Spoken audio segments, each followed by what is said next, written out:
Nós continuamos agora na parte 2 na nossa leitura aqui, com explicações rápidas sobre o Salmo 2, algumas observações, não chegaria nem a explicação, né? Vamos lá. Servire Domino cum timore et exultatione. Servir ao Senhor com temor e alegria. 9. Servite Domino in timore ne in superbiam verdade quod dictur est regis qui judicatis terram et exultati ei cum tremori. Optimi subjectum est exultati. Ne ad miseriam valere videreditur. Quod dictum est, servite Domino in timori, sed rursus ne idipsum pergeri in effusionem temeritatis. Aditum est cum tremori. Odiate cautionem valeriti circumspectamque sanctificationis custodiam. Etiam sic potest accipti, et nunc regis intelligiti, id est, et iam nunc me regi constituto.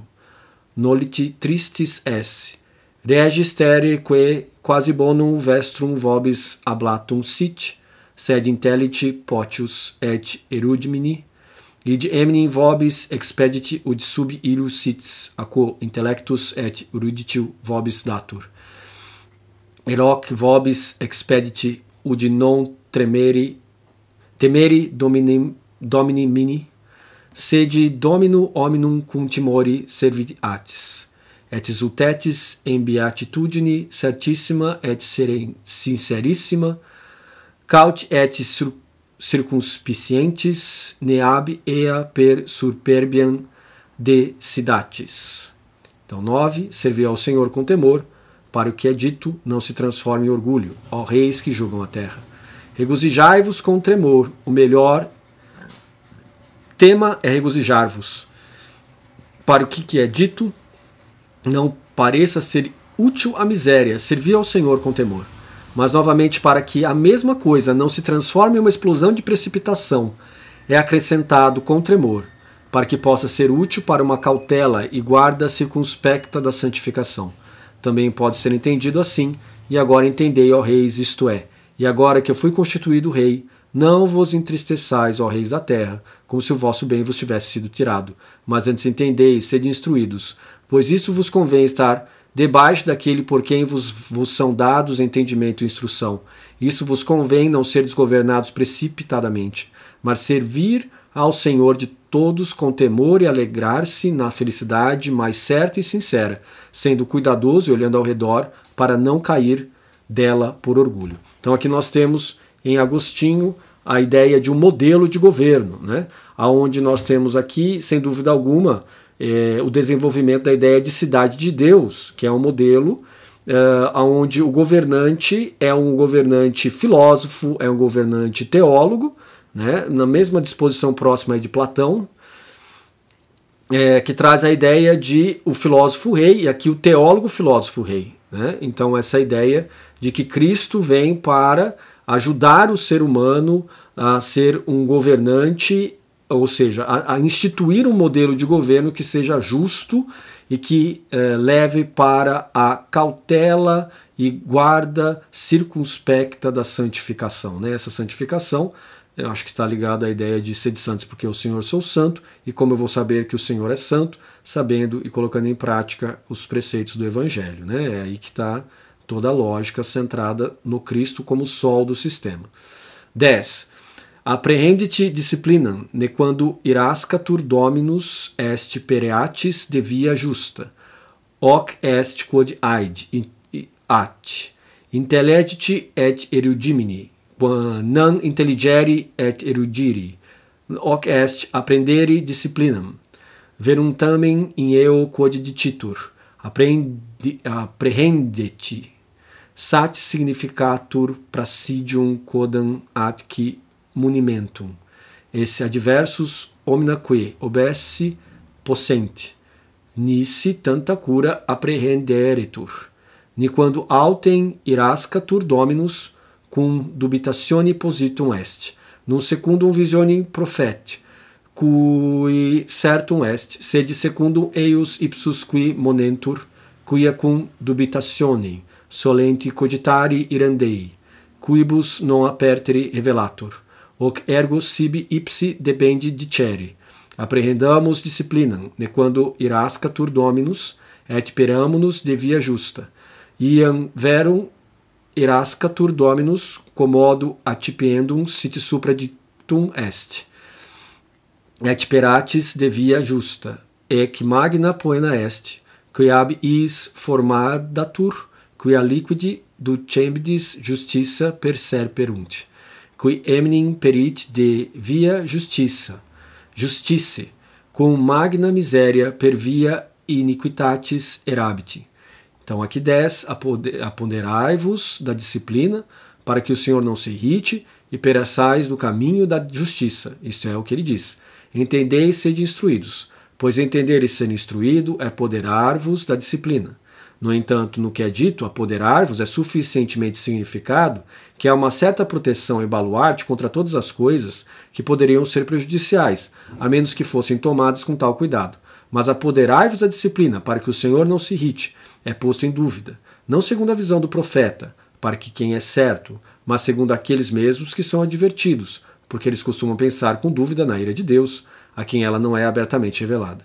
Isto, portanto, eles devem dizer a si mesmos: apoderemo-nos da disciplina, para que o Senhor não se irrite, e pereçais do caminho da justiça. Ora, como o Senhor se irará, deve ser entendido como foi dito acima, e perecereis o caminho da justiça. Este é um grande castigo, que é temido por aqueles que perceberam algo da doçura da justiça, pois aquele que perece no caminho da justiça, com grande miséria, vagará pelos caminhos da iniquidade. Então aqui nós temos algo muito interessante do sistema de Agostinho. O sistema teológico-filosófico de Agostinho se vê diante da necessidade de instrução.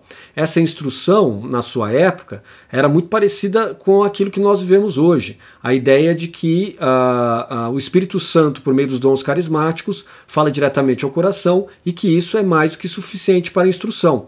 Agostinho combate essa ideia dizendo que não, sem dúvida alguma, esse dom é reservado para alguns, mas que esse dom só aparece mediante a necessidade de algo que não pode ser atribuído ao ser humano por meio da instrução, por meio da disciplina. Tanto é que ele escreve sobre um dos tratados que Agostinho escreve, é um tratado rápido, que é curto, rápido, curto, que é o Mestre, onde ele mostra claramente o seu sistema, que é um sistema de aprendizado constante, de disciplina, de instrução, que vem sem dúvida alguma por meio da filosofia, que no caso de Agostinho é Platão e Plotino, alguns dizem que é mais Plotino do que Platão, eu tenho dúvidas em relação a isso, eu acho que Platão está muito presente nele, ou até mais até do que Plotino, não sei se eu estou cometendo um equívoco aqui, mas é a minha impressão, e que, sem dúvida alguma, Jesus nos evangelhos, a teologia de Paulo é um pilar do pensamento de Agostinho, e Ambrósio, que está ali presente também, como um dos seus mestres na teologia. Então nós temos aqui, sem dúvida alguma, também a tradição da igreja, os documentos que existiam até aquele momento, o dogma da Trindade, do qual Agostinho, seus escritos sobre a Trindade fazem parte como um dos pilares lá dentro do dogma da Trindade cristã.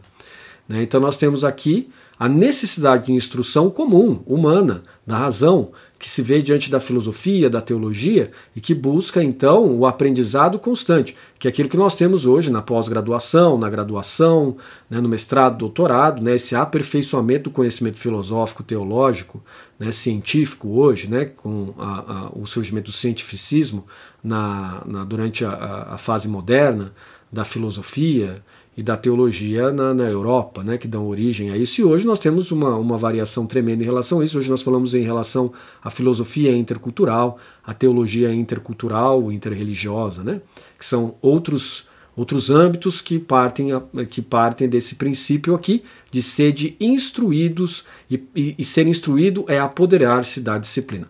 Depois, no segundo momento, há uma transposição do disciplina para aquilo que moralmente é correto e incorreto, de acordo com a ótica de Cristo, dos evangelhos, da tradição paulina. Depois nós temos ainda um terceiro momento, que é a ideia da ira divina, e a ira divina se dá mediante a conversão do coração. Essa é a ideia de Agostinho, que não está só nesse salmo, mas está também em toda a estrutura das relações dos salmos que nós vamos tentar chegar até o final. São 150 salmos e muitas páginas de pensamento agustiniano. Né? Então aqui nós temos essa ideia de que a ira de Deus não é a ideia de que as coisas não vão bem no nosso país, ou então que não vão bem na economia mundial, ou então que nós não temos dinheiro suficiente, mas a ira de Deus se manifesta na impossibilidade da conversão do coração. É a gente se aproximar dos ensinamentos de Cristo, se aproximar das necessidades dos outros e não conseguir fazer nada a respeito. Ou então, no segundo momento, perecereis no caminho da justiça, quer dizer, desânimo, né? Então esse desânimo, essa vontade pelas outras coisas, nesse sistema aqui, me parece que se aproxima muito do pensamento de John Wesley no Sermão 1, na ideia de que a pessoa precisa ter Cristo como centro. E como eu já disse lá no Sermão 1, no outro vídeo nosso, isso está relacionado a Tomás de Aquino, a Lutero, a Calvino, ao próprio Agostinho, a Paulo, que é colocar Jesus como centro de todas as coisas. Quer dizer, então e como se conhece Cristo? A partir dos princípios, né, que ele deixou. E esses princípios estão nos evangelhos, sobretudo. Né? Então, mais do que nas cartas de Paulo, mais do que na tradição, mais do que qualquer outra coisa, é Cristo nos evangelhos que a gente precisa realmente notar e perceber as nuances que estão ali, do tempo, da política, da sociedade, dos valores éticos e morais. Né? Então, continuando. Quid sit beatitudo, o que é felicidade? Então, veja, a palavra beatitude e felicidade são sinônimas. Né? Então, 11. Cum exarcerit in breve ira eius beati omnis qui confidunt in eu. Id est vindicta verenit que impis et peccatoribus preparatur. Non solo eus non attingit qui confidentio in Domino, sed etiam in regnum illis instruendo et sublimandum proficiet. Non emne dixit, cum exarcerit in breve ira eius, securi omnis qui confidunt in eu, tanquam hoc solum inde habeant, quod non puniantur, sed beati dixit, ubi est bonorum hominum summa et cumulus, quod autem positum est, in breve hoc significare arbitor, quia reptunum aliquid erit, dum hoc remotum et longe futurum peccatoris existimambunt. Então aqui nós temos diversas coisas interessantes. Né? O 11 fala assim, quando a sua ira se acender em breve, exarit em breve iras eius, a sua ira. Né? Bem-aventurados, beati, olha lá, todos os que nele confiam. Isto é, quando a vingança vier, a vindicta vier, né? Preparada para os ímpios e pecadores, não somente não atingirá aqueles que confiam no Senhor, mas também servirá para a instrução e exaltação do seu reino. Então aqui Agostinho começa a alertar que existe um outro nível de vingança do Senhor, que é aquilo que nós estudamos na teologia, na parte de teologia da escatologia, né? Que aí fala de uma certa consequência das ações humanas que a justiça divina não pode ignorar. Pois eles não disse, quando a sua ira se acender em breve, todos os que nele confiam estarão seguros como se tivessem apenas isto, que não seriam punidos, mas disse, bem-aventurados, onde está a soma e o acúmulo de todas as coisas boas. Mas o que é colocado em breve, creio que significa que será algo repentino, enquanto os pecadores pensarão que isso é remoto e longínquo. Sem dúvida alguma, pela perspectiva da escatologia, nós sabemos que esse logo e repentino, que está aqui escrito, né, algo repentino, pensarão que isso é remoto e longínquo, diz respeito à nossa própria morte. Né? Então seria aí nesse momento que ocorreria o nosso julgamento final, sendo que o julgamento continuado é desde o momento que nós obtemos a razão até o momento que nós morremos, lembrando que a razão aqui não é só uma razão do plano do conhecimento comum humano, que a gente chama de razão natural, mas há uma razão que se espelha em Cristo, naquela ideia de Gênesis, foi feito a sua imagem e semelhança, que traz a ideia de que o homem alcança Deus também pela razão natural e que ele pode ser salvo por meio da razão natural igualmente, tá bom? Então é do fundo da tradição patrística isso, né? Não é só pela revelação, mas é a revelação combinada com o desejo natural. certo? Então tem que ter a razão combinado com um desejo natural, mas só por si mesmo, não chegaria, por isso que precisa da razão revelada, né? Uma questão lógica até, certo? Então chegamos aqui ao final da nossa exposição do Salmo 2. Espero que vocês tenham gostado e passamos então logo mais para o Salmo 3. Muito obrigado.